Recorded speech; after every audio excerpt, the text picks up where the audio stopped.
You are on mute.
Can you hear me now?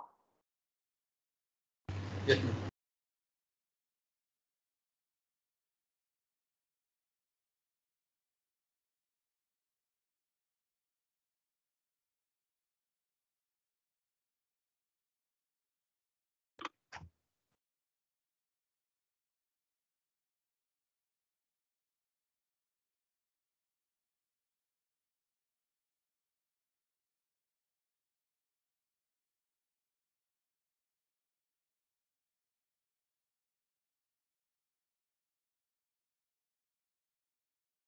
Okay, so today we will talk about part of speech tagging.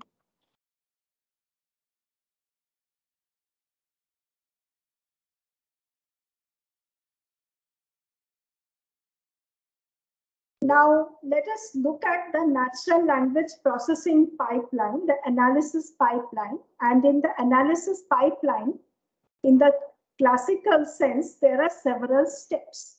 The first step is tokenization or segmentation, which we discussed very briefly yesterday. So, which is splitting the text into words and sentences, such as, given this text, this is the splitting of it into the individual words. So, there is a different word, was is a different word, then DC is one word, and so on. Okay? And this is a particular task which we are not going to talk about. The next important task is to find the parts of speech of the different words in the text. For example, suppose you are given this sentence, a dog is chasing a boy on the playground. So you will like to find out that a is a determiner, dog is a noun, is an auxiliary, chasing a verb, a determiner, and so on. And so we will just discuss what is part of speech. But the objective is to, given a sentence or a part of text, find out the most likely tag sequence, right? So when I'm talking about tag sequence, it means that we are not interested in looking at individual words and finding the best tag, rather looking at the entire sequence of text and finding the best tag sequence. Now, another problem which the mechanism would be similar is the task of named entity tagging or named entity recognition. In different tasks such as information extraction, etc., it may be useful or it may be important to find entities of some given types.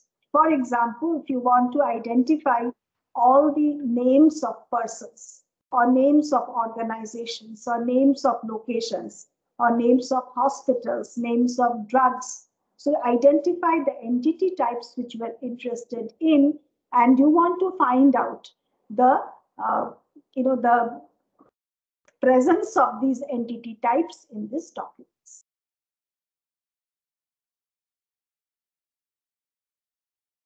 For example, in this sentence, board of visitors. Yeah.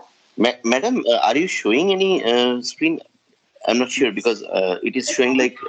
It's not, you are not being able to see? No, I can't. Anyone else who can see ma'am's screen?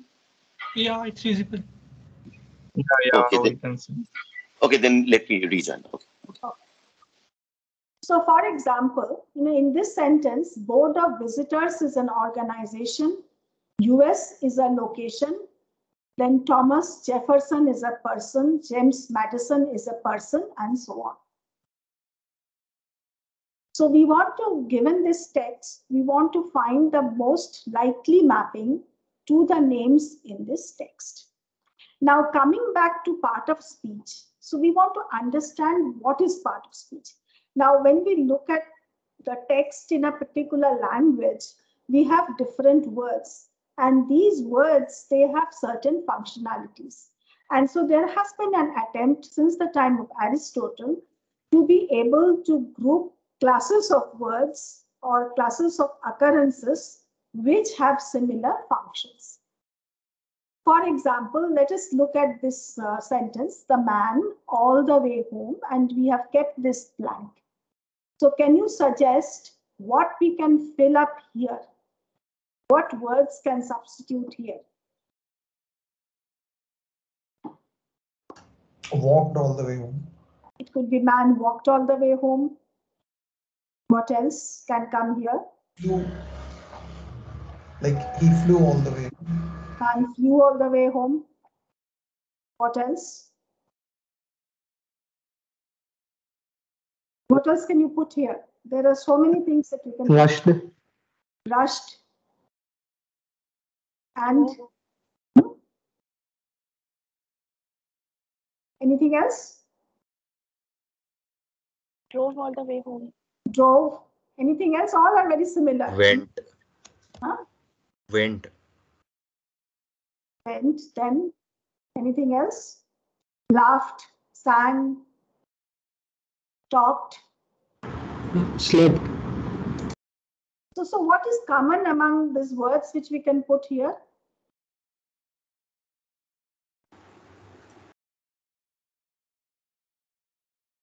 All are verbs. All are verbs. You can put slept, sang, ate, drove, walked, ran. Right? So these are all verbs. So they occur, so there is something about verbs which shows that, verbs can only be put in this position. Now, traditionally, if you look at classically, so English has 8 parts of speech. Classically, noun, pronoun, adjective, verb, adverb, preposition, conjunction, interjection. However, there are other ways of, tagging this, identifying the tags. For example, for NLP purposes, in Brown corpus, 87 part of speech tags were developed. For Penn Treebank, about 45 tags were developed. So the tags that we develop may be coarse-grained or may be fine-grained, depending on the type of task and for which it is helpful. Now, before we come to the part of speech, we can think that there are 2 types of parts of speech.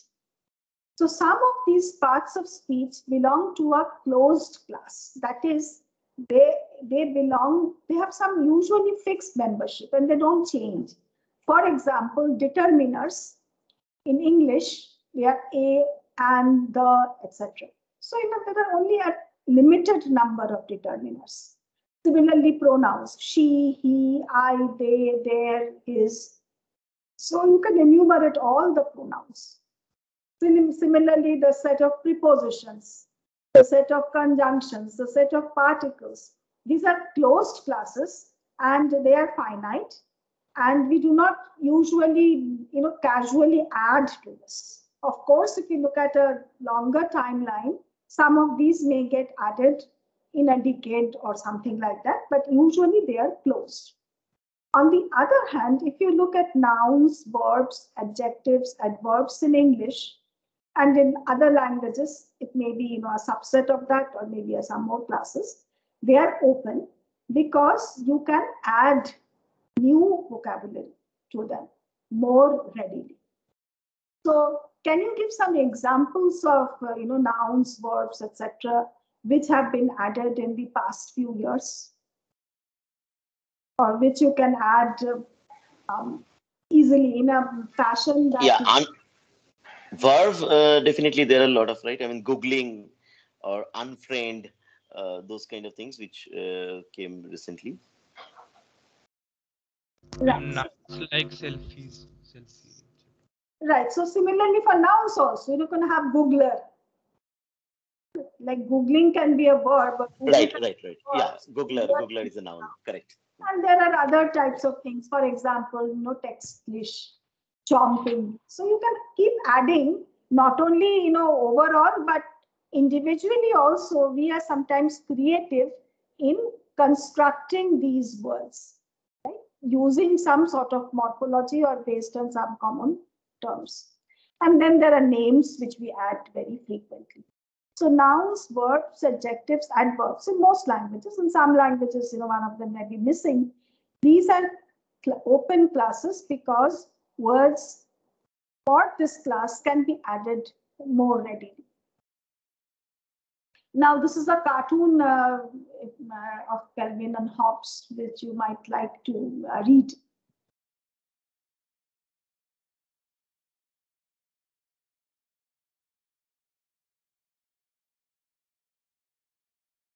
Okay, so can you find some examples of, so when you add words, one is that you can add a completely new word, or you can convert.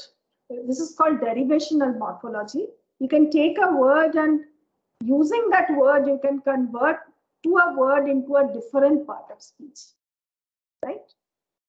For example, verb is a noun, but verbing is a verb. Weird is an adjective, but when you say verbing weird language.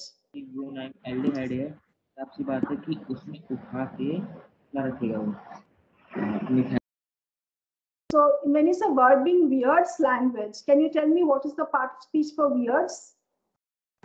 Verb.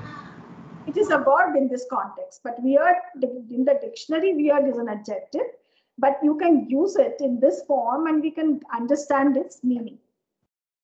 Okay. Now, this is a snapshot of some of the parts of speech. In open class, we have nouns. So again, very broadly, nouns can be proper nouns or common nouns. Proper nouns such as IBM, Mohan. Common nouns like cat, mango. Then we have verbs like main verb, eat, went. And auxiliary verbs like can, eat. So these are auxiliaries. Then for adjectives, we have old, green, tasty. Adverbs, slowly, yesterday. Interjections, numbers, preposition, and so on. For closed class or function words, we have determiners like the, some, conjunctions, pronouns, prepositions, particles, and so on. Okay. Yeah, auxiliary is also in closed class. Though the main words are in open class, auxiliary is in closed class. Yeah. So like in verbs, there are two parts, so main and auxiliary, but like does auxiliary belong to closed class? Yes, the way you're talking about English, yes. Even in Hindi, if you think of, can you give an example of a verb and some forms of that verb?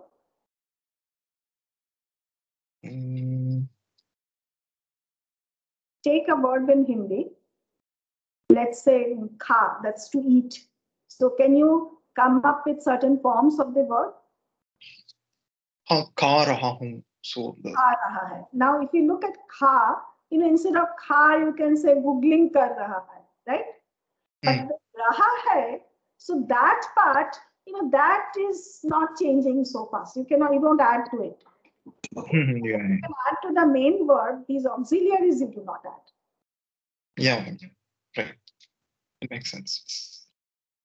I mean, at least you don't add so casually. It may take, maybe in 10 years or 20 years, you can add something, but you don't add routinely. So I told that, if you take a corpus, you're going to find a lot of new words, unseen words. And they are usually they're usually or almost all the time from the open class. Now, coming back to part of speech tagging, if you are given a text or a sequence of words, a sentence or paragraph or part of a sentence, the objective of part of speech tagging is to annotate each word with a part of speech marker. So, sequence of part of speech markers. For example, John is a proper noun, saw is a verb in the past tense, the is a determiner, saw here is a noun, and is a common noun, decided is a verb in the past form. To the special case, this is a pen pause tag, so they have a special tag for to. Take is a verb, it is a personal pronoun, to is an I think preposition, the is a determiner, table is a common noun, and so on. Okay. So the pause tagging problem is to take a sequence of words and assign a sequence of tags. Now, this is a tag set which has become very popular now. It's a tag set which is common across languages. So typically people would work with different tag sets for different corpus and different languages. And languages are all sufficiently different so that the same tags may not be applicable to multiple languages. However, there was an attempt to come up with a cross-linguistically consistent set of tags, and one such tag set is the universal dependencies tag set. And in this slide, we are just showing some of the top level important part of speech tags from this tag set. In open class, we have ADJ for adjective, ADV for verb, the noun, verb, proper noun, and interjection. In closed class, we have ADP stands for adposition, which can include preposition and postposition. Any of you are familiar with this term postposition?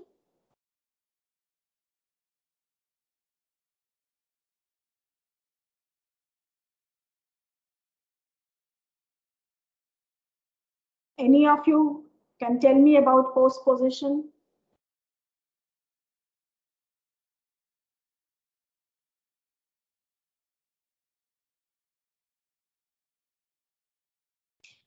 Aryam and Jain, are you there?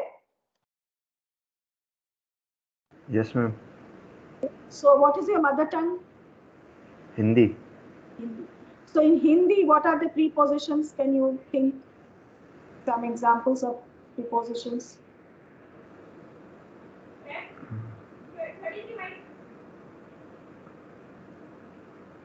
I cannot think of. English? Like examples are given in on. Okay, right. So you read one of you, find you tell me one of them. What, ma'am? A sentence. Yes, a sentence containing a preposition. Like my laptop is on the table. My laptop is on the table. So on is a preposition. So what is it associated with?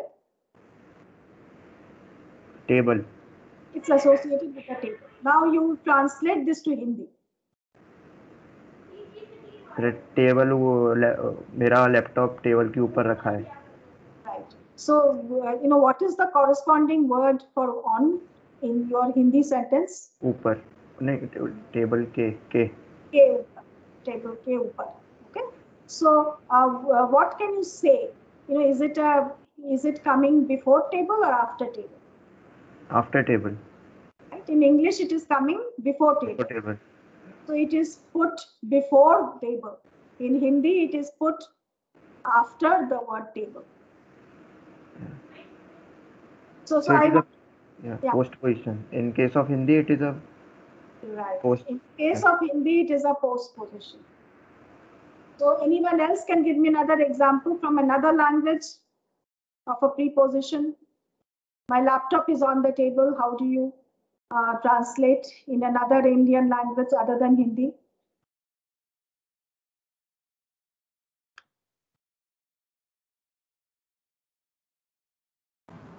In Bangla, we can say laptop ta table er opor. So that is also coming up. So anyone with Tamil, Telugu, etc. in a South Indian language can tell me where does it come in your language? In Telugu, we say table mida. After it is like postposition. So most Indian languages, maybe not all, I don't know.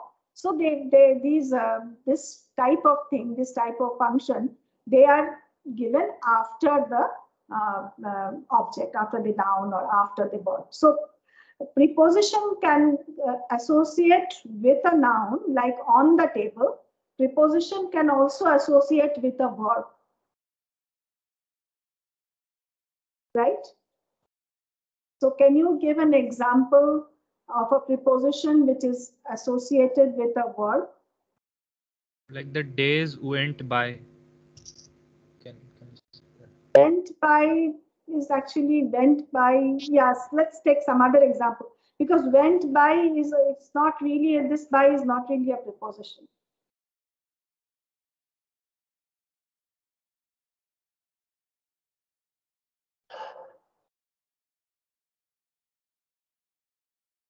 Give an example of a preposition that is associated with a verb.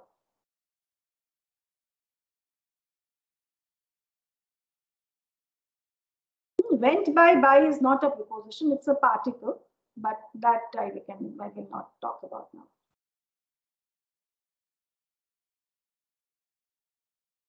now. Ma'am, on catching the ball, so on is associated with catching. Right. Yes, this is an example, but it will be difficult to translate it. Okay, translate it to Hindi or whatever. Ball pakadne pad. So par is the postposition. So yeah, so even there it is coming after the verb. Okay. So let's take this example.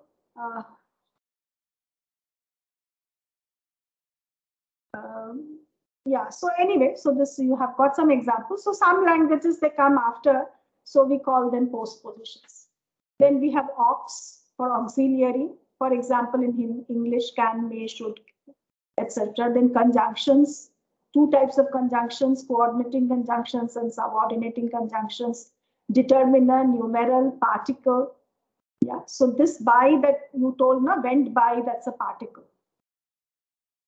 Which actually is not a, it doesn't, a preposition or an adposition marks a noun's spatial, temporal or other relations, whereas a particle is used together with a verb, like cut off, went by, and so on, etc. Then we have symbols like punctuation, etc. and so on. So this is a tag set.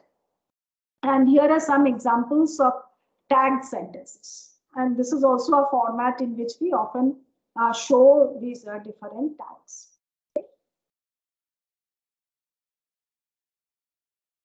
And you can see that sometimes same word can have different tags depending on where it is used.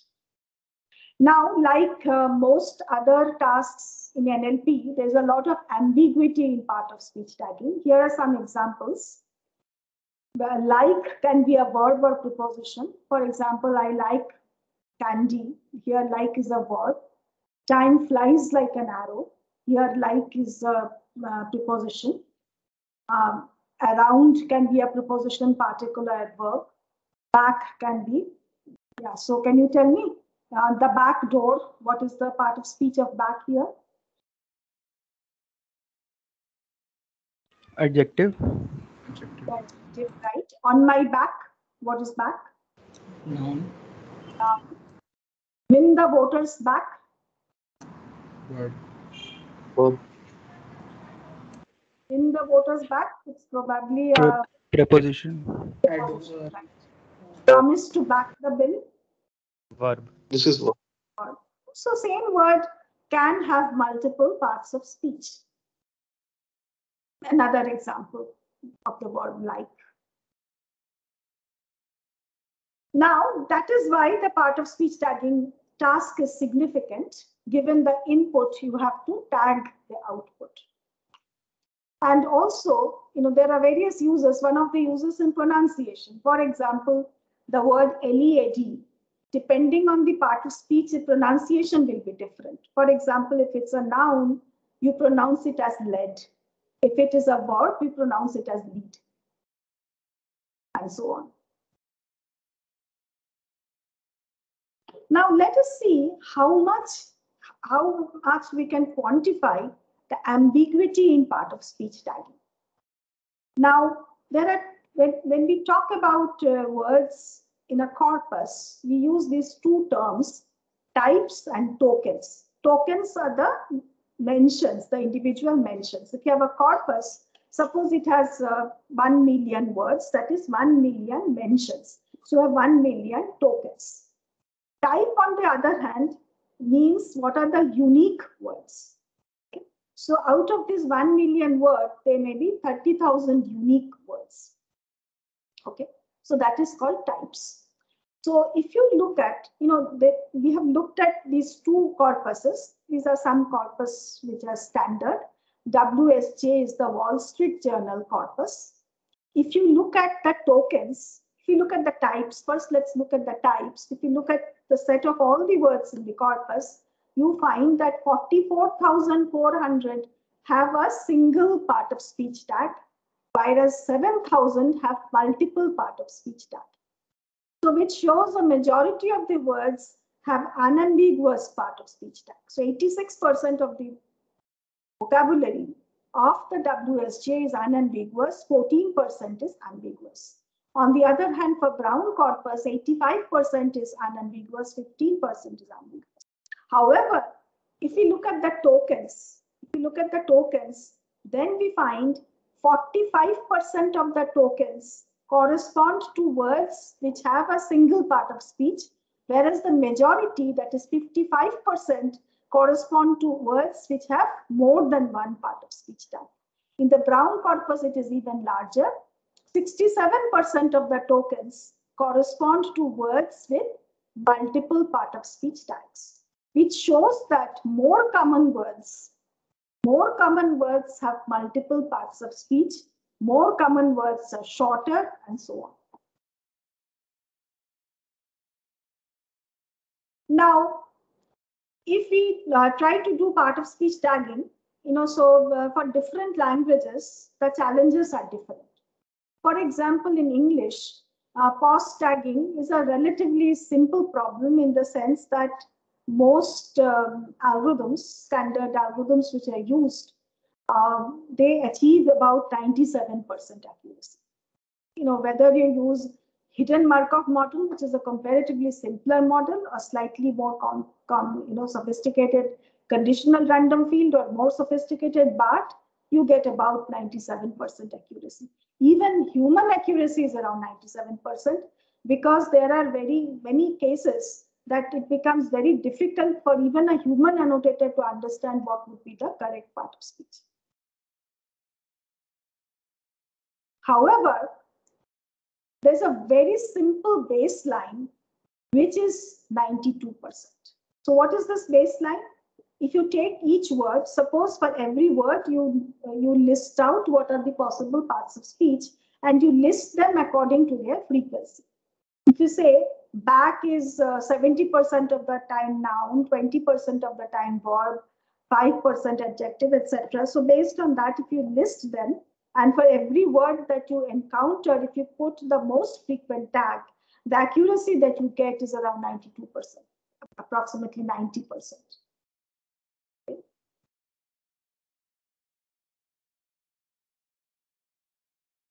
Now, but we still want to see how we can do better, and we also want to have methods which work well for all languages. And also, this 92% accuracy is actually not very useful, because because part of speech tagging is one of the first tasks in the NLP pipeline, in the analysis pipeline. If you make errors there, those errors get transmitted to the other layers. Now, when you want to do the part of speech tagging, what is the information that you will use? For example, suppose you get this sentence, Janet will back the bill. And will can be an auxiliary, will can be a noun, will can be a verb. Now, on what basis will you decide that will is an auxiliary in this case? So can you tell me? Ma'am, there is a like proper verb present in the sentence. So will, if it is a verb, then it will be auxiliary. Well, you know, that rule may not always work, but the context has a role to play. So it could have been that will is, you know, before the verb we can have a noun also, right? So, but yes, but basically what you want to say is that the context is helpful in identifying the part of speech. Then, for example, Jan will back the bill. Bill can be a noun, will can be a verb. So context has a role to play. Also, the prior probabilities that, you know, in what fraction of the cases in the corpus will is auxiliary versus noun or a verb. If you find that will is auxiliary is more frequent, then that will, you know, that will help you to say that will is more likely to be an auxiliary. But then the context will let you be the, you know, choose finally the correct answer. So the context as well as the prior probabilities, they are helpful in deciding the correct part of speech. And then also, sometimes the morphology is very important, because you see, we can also, apart from words, function words, which we do not normally add to, in the open classes, we can very productively add words. And also, as I showed with the Calvin and Hobbes comic, you can also make words.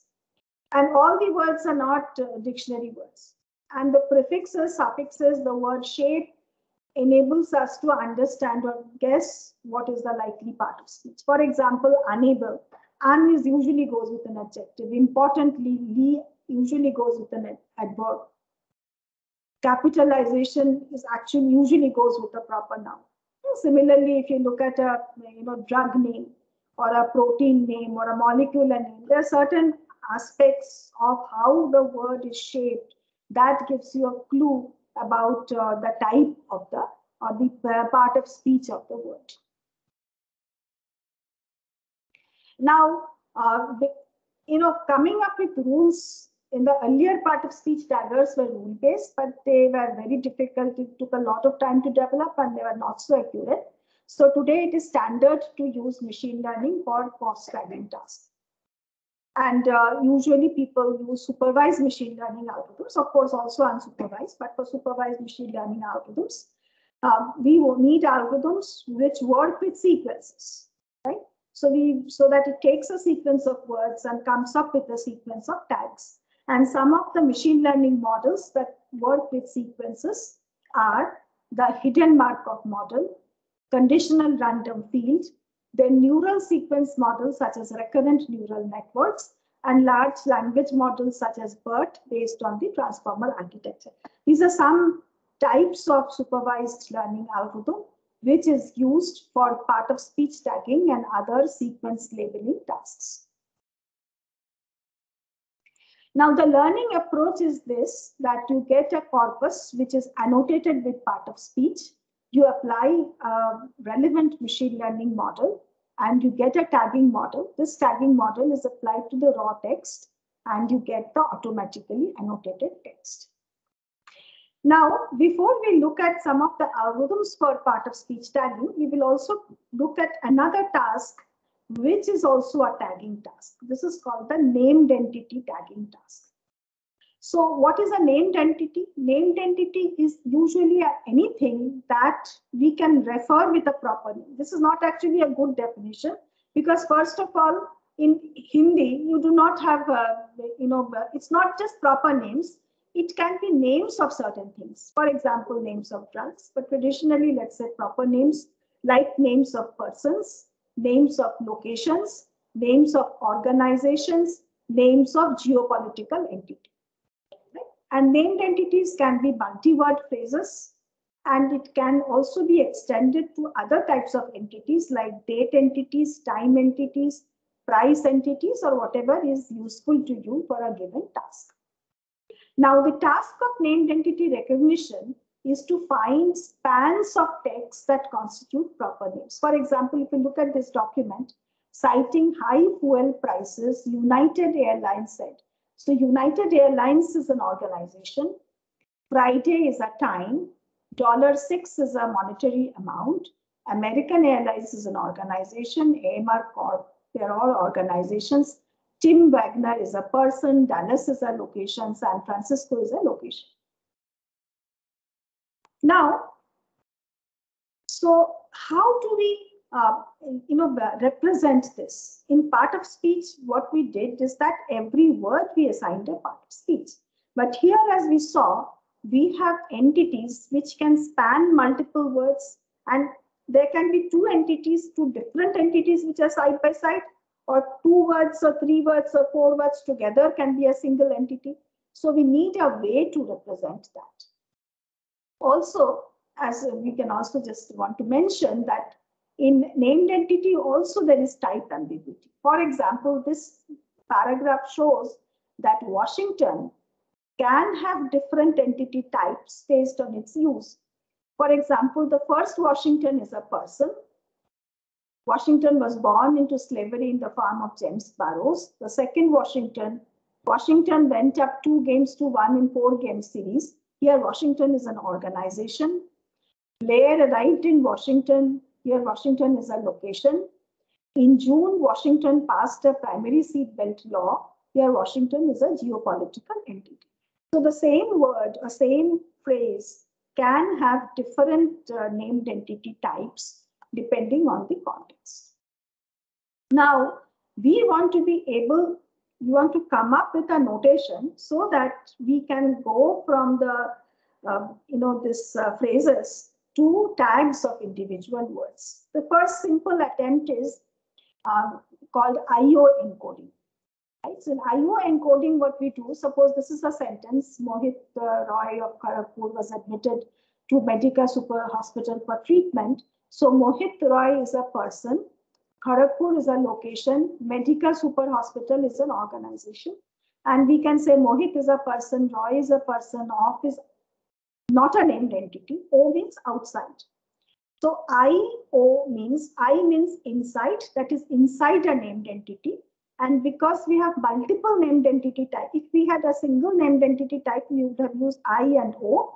If we have 5 named entity types, we have par, loc, org, etc., which are the names of the types. So Medica is an org, super is an org, hospital is an org. But one problem with this that we do not know whether Medica Super Hospital is one entity or there are 2 entities or 3 entities. And therefore, another encoding called the IOB encoding or BIO encoding takes care of this. So I stands for inside, O for outside, and B for beginning. Right? So Mohit Roy, we say Mohit begins a person entity and Roy is inside that entity. That is a continuation of that entity. So Kharagpur is a beginning of a location. Medica is a beginning of organization and Super Hospital are continuations. Right?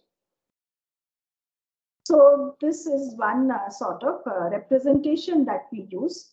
And then it is like a tagging task. Whatever is not inside an entity, we tag it as O. Then NER tagging and POS tagging both become sequence labeling tasks. Now let us look at what are some of the models, machine learning models for sequence labeling tasks, such as POS and NER. Ma'am, question, yes. So in BIO encoding, if there is an outside element between 2 entities, then will it continue like the King of Netherlands? So so the King of Netherlands together can be an entity. Okay, so then off is also inside. But off is not a noun. Exactly, it need not be a noun. It is how you define it. You can define that King of Netherlands together is an entity. Okay. Then King is begin, off is inside, Netherlands is outside.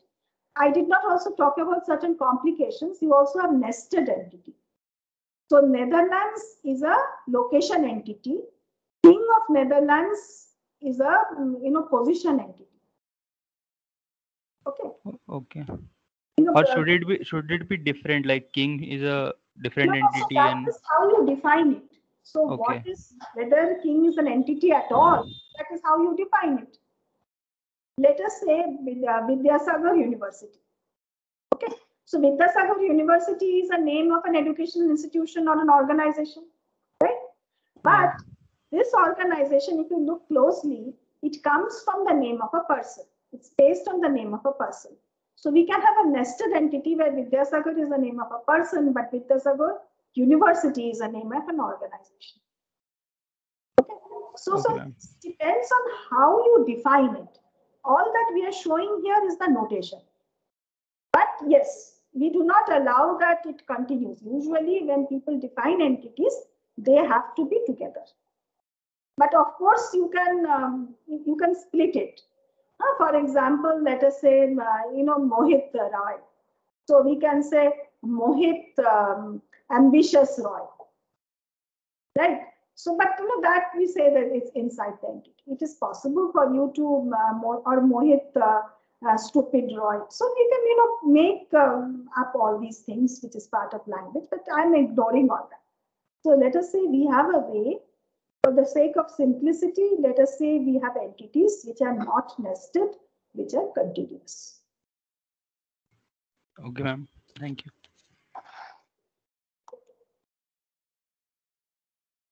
Now, there are several, as I said, there are different models for sequence labeling. In classical machine learning, some models which are popular are hidden Markov models, CRF, etc. And then there are neural models. So we'll very briefly talk about some of the classical models. So let us start with the hidden Markov model, and I will talk about it very briefly. So the objective, to just reiterate, the objective in pause tagging is given a sequence of words, find the sequence of tags. And we can define this task as finding the sequence of tags which has highest probability. So suppose in your tag set, there are 40 tags. And suppose there are 6 words in this sentence. Now, how many possible tag sequences are there?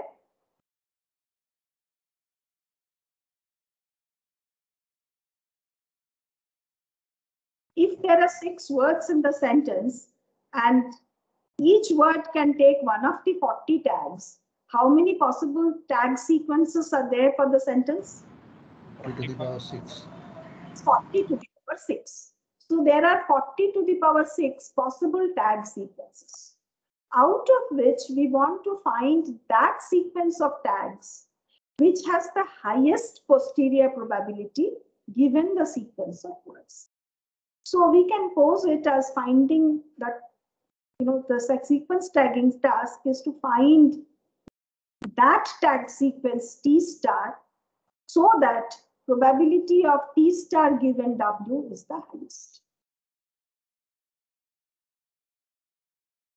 Now, yesterday we talked a little bit about generative model and naive Bayes. So HMM model is also another example of a generative model. So what we want to do is want to find that tag sequence which has highest probability given the word sequence. Now we can write probability of T given W as probability of TW divided by PW.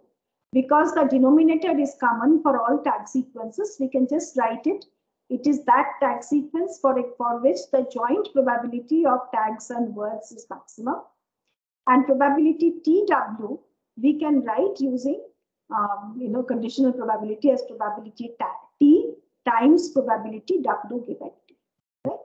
So probability T given W we are writing as probability W given T. This is an example of a generative model. Now, so in general, so let's look at this. So if we look at the joint probability PTW, that can be written as PT1 times probability of W1 given T1 times probability of T2 given T1 times probability of W2 given T2. So just to give a context, yesterday we talked about the naive-Bayes model. If we applied the naive-Bayes model, we can say that every thing is independent. Suppose this is T1, T2, T3, Tn, and then we have W1. So we say that W1 only depends on T1. It doesn't depend on anything. But in this model, we are saying that there is so this is a specific type of model which is not fully, we do not consider that everything is dependent on everything, but we say that the current tag, the ith tag, depends on the previous tag, and the word depends on the current tag. The current word depends on the current tag. This is a generative model. This shows how a sentence can be generated. How can the sentence be generated? We first have a model by which tag sequences can be generated so that we know that which tag is more likely to follow after which tag.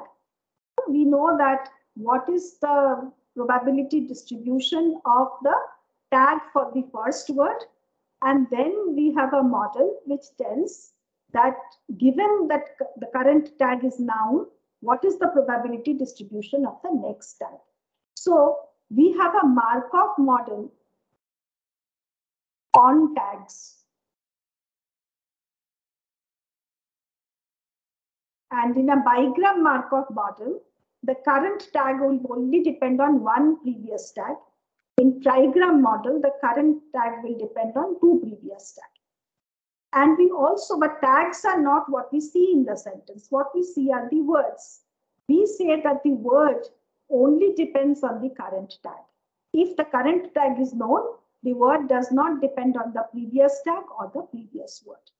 If we make that assumption, then this joint probability can be written in this form.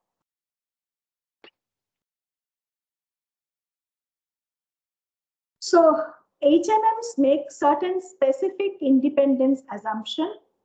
The first assumption, as I said, that PT is an n-gram, typically bigram or trigram. And if it is a bigram, we need to know probability Ti given Ti minus 1 for each tag to follow another of the tags. So these are called transition probabilities. So if we have 40 part of speech tags, so we have 40 by 40 transition probabilities.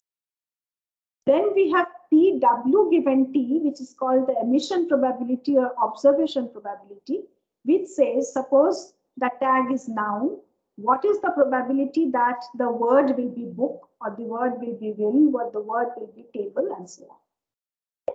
So these two sets of probabilities we have to know to specify the Markov, hidden Markov model. Why hidden?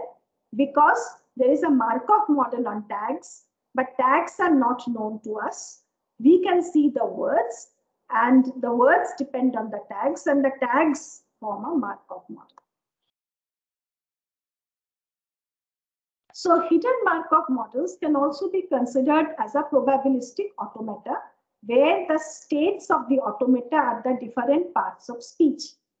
And given that current part of speech is adjective, we can say that the next part of speech of the next word is adjective with probability 0.4 and noun with probability 0.6. If the current tag is noun, the next word is noun with probability 0.45, verb with probability 0.5. So we can define what we call a stochastic automata. And for every part of speech, we can find out what is the probability, what are the possible words that are there when we have a determinant. So we can say the with probability 0.5, a with probability 0.2, every with probability 0.1, and so on.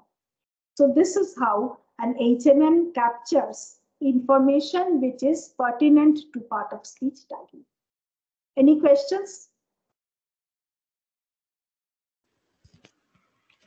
Yes, ma'am. Yeah. Ma'am, so you said that if there are 40 tags, then there will be 40 cross 40 probabilities. But should there be a stop probability or something like to denote that this type should end a verb, end a sentence? Excellent, excellent. Yes. So there's a beginning of word, beginning of sentence, end of sentence, right? So if there are 40 tags, I can have 42 states. Yeah. So I can have the initial state, I can have the final state. Yes, excellent suggestion. So then we can construct sentences. We know that, the is more likely to start a sentence, I is more likely, and something else is less likely.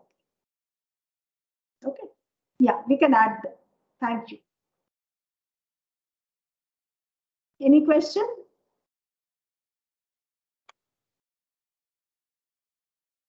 Any other?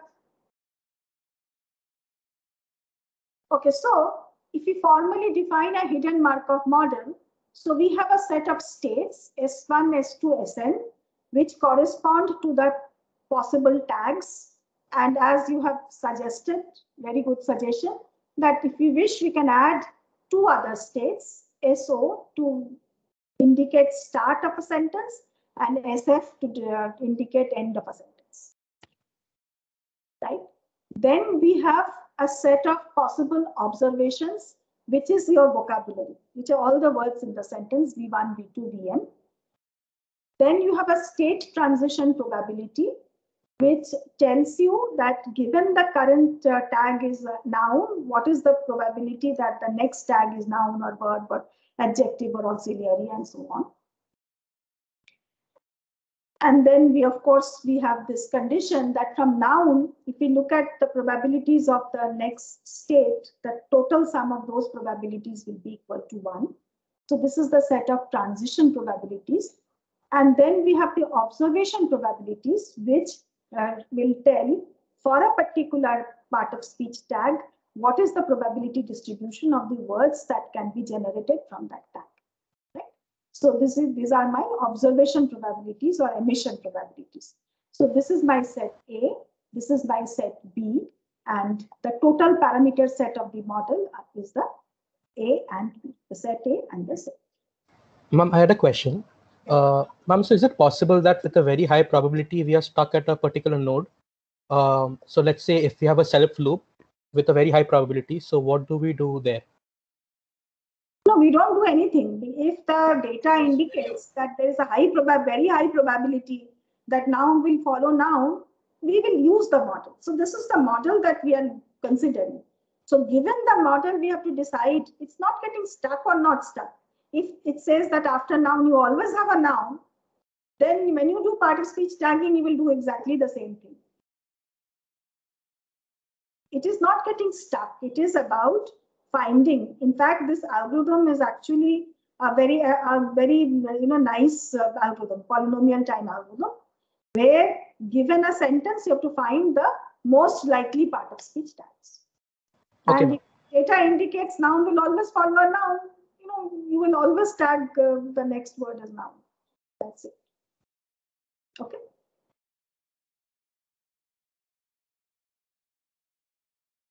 So now, given that we have decided that this is the model and these are my parameters, one of the things that we will need to do is to learn the values of the parameters. And if you have given labeled data, how do we learn the parameters from labeled data?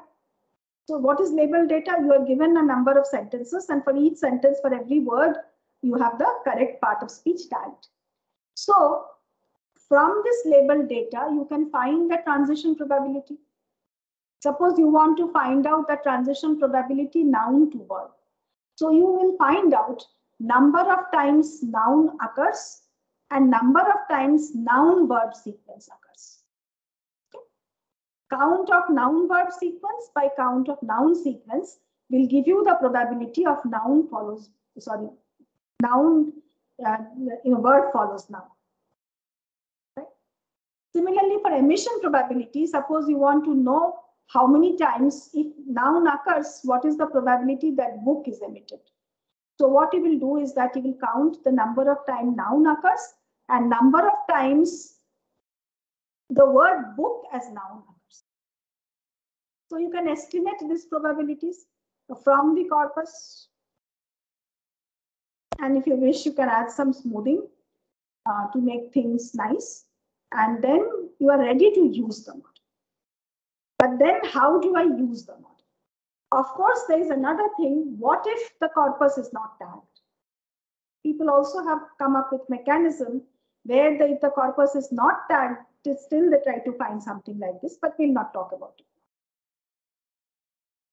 Now, given a hidden Markov model is a very general model which has been used a lot. Nowadays, of course, with neural networks, it's become a little less popular, but hidden Markov model is a very, very useful tool. It has a lot of contributions in the domain of speech recognition, for example. So when we look at HMM, there are 3 standard tasks on HMM that people work at. One, the first task is finding the observation likelihood. This is an evaluation task. Suppose you are given a model and then you are given an output sequence, right? You are given a sentence or you are given a sentence with tags. You want to find out what is the likelihood of this sentence being there.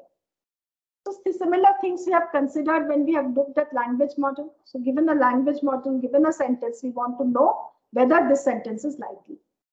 In speech recognition, for example, you get some phoneme sequence and there are some possibilities. You want to find out which of them are more likely. So for that, we need to find out the observation likelihood. The second problem, which is actually what we will use for post-tagging task, is the decoding task, which is to find the most likely state sequence. So you are given a model whose parameters are known, and you are given an output sequence. That is, you are given a sequence of words. You want to find out the most likely state sequence through which this word sequence was generated. This is the decoding problem, and this is what we will focus on for the task of post-tag. A third task, which is used for HMM, is the maximum likelihood training task or the learning task, where given a model and a set of observed sequences, we are given a model, that is, we are told that there are n tags, but we are not given the transition or emission probabilities. So, but we are given sentences. We are given sentences, but not tagged sentences. How do we find the model parameters so that there is a high probability of generating those sentences? This is the maximum likelihood training problem or learning problem. Very interesting problem, but we'll not talk about it today. We'll focus on number 2. Okay, so I will stop here today and we'll resume in the next. Thank you, ma'am. Okay, thank you very much. So we couldn't take any questions. So next class, please start with the questions. Thank you. Thank you, ma'am.